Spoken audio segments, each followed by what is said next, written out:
जय हिंद, जय भारत. मित्रांनो, फक्त एक फावडा आणि थोडं लक्ष यवतमाळचा रस्ता वाचवू शकतो. आज मी यवतमाळमधील एका भागात गेलो होतो.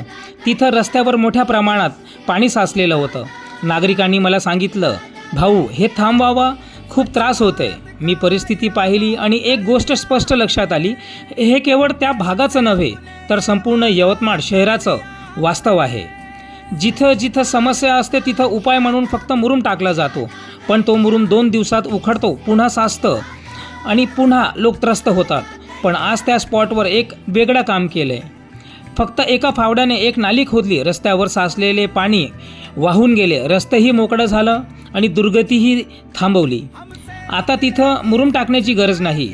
माझं हेच सांगणं आहे, जर प्रत्येक परिसरात आपण थोडं लक्ष दिलं, एक छोटी नाली फावड्याने केली तर मोठे खर्च, मुरुम आणि वेळ वाचवू शकतो. यवतमाळ शहरात अनेक ठिकाणी हीच परिस्थिती आहे. म्हणून मी तुम्हा सर्वांना आवाहन करतो, जिथं रस्त्यावर पाणी साचतं, जिथे त्रास होते, फक्त एका फावड्याने सुरुवात करा आणि मला संपर्क साधा, आरोग्य निरीक्षकांना संपर्क साधा. माझे मोबाईल नंबर आहे 9730180277. एकत्र येऊन आपण बदल घडवू शकतो. यवतमाळ आपला आहे, तर स्वच्छ, सुसज्ज आणि सन्मानाचं यवतमाळ आपण घडवायचं.